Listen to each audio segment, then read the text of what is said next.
In the heart of a forgotten village, where shoes are a luxury and silence is the common language of the poor, a boy dared to speak. This is not a tale of fairy tale transformations or lottery-winning luck. This is the true story of a boy who had every reason to be quiet, but chose to speak instead. Not just to survive, but to lead, to inspire, and to change the world.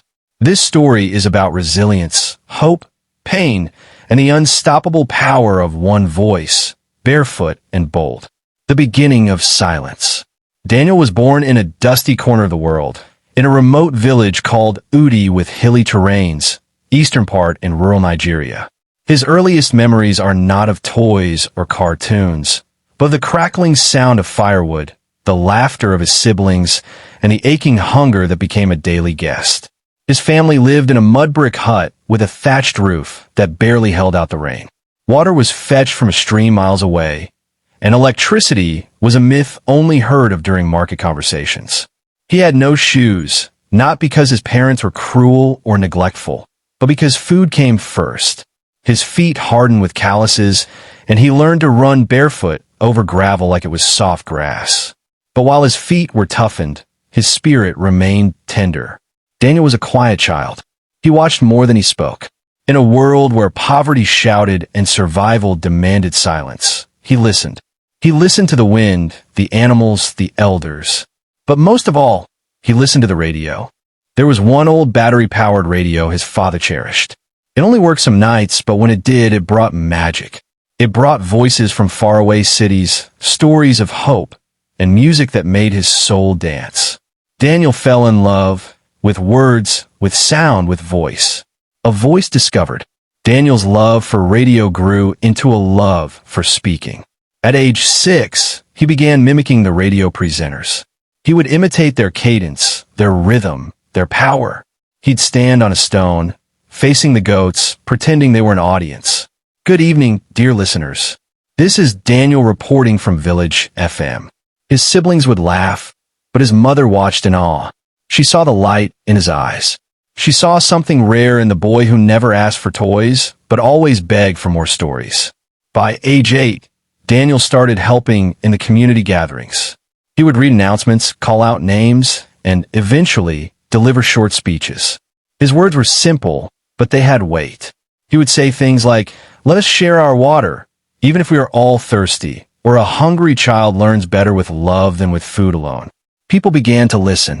Pain and purpose. When Daniel was 9, tragedy struck. His mother, the woman who believed in his voice, fell ill. There were no hospitals in the village, only herbs and prayers. Despite efforts, she passed away on a quiet Tuesday morning. Daniel was crushed. He stopped speaking. For months, he said nothing. The boy who once rallied the village kids with bedtime stories now sat in silence. But one day, he heard an old cassette tape his mother had recorded years ago.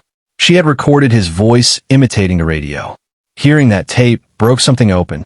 He wept. Then he spoke again, this time with a deeper pain and a clearer purpose. He began organizing the village children, teaching them how to speak confidently. He told them, "If we cannot afford to go to the city, we will bring the city here with our voice." The breakthrough.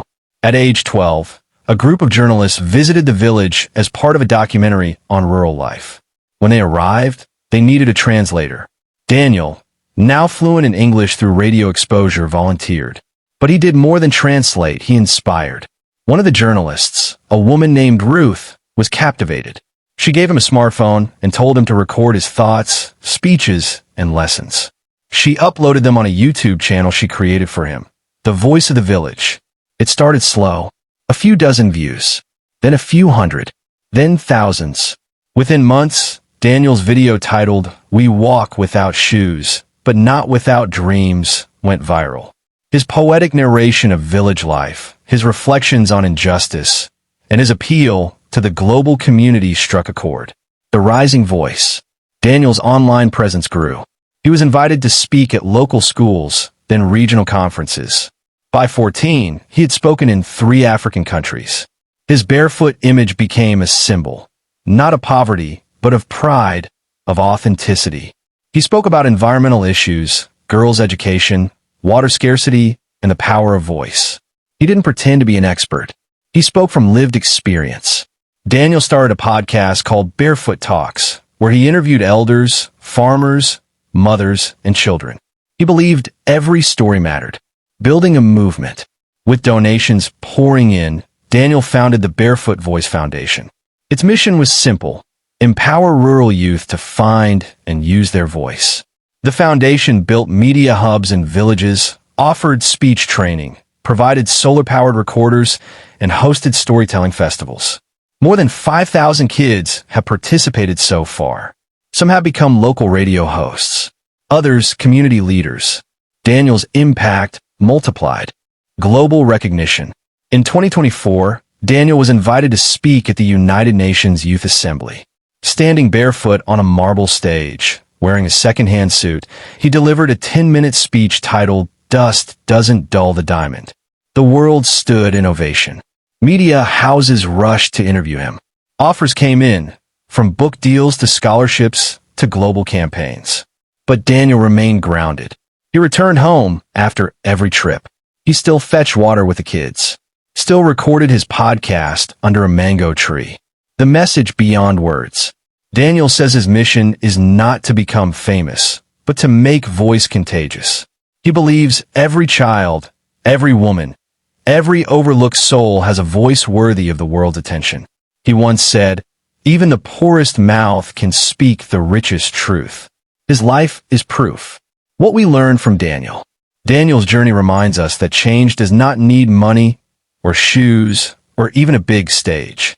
It only needs belief, courage, and a story worth telling. In a world full of noise, Daniel chose to speak with meaning. In a world obsessed with power, he chose empathy. In a world that silenced the poor, he chose to sing. Today, his voice is not just his own.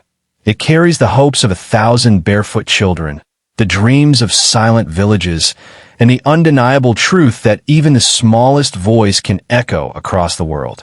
So the next time you think your voice doesn't matter, remember Daniel.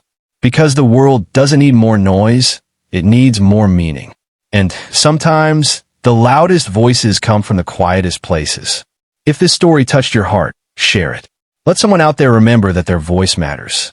Subscribe for more inspiring stories. And if you have a story to tell, tell it.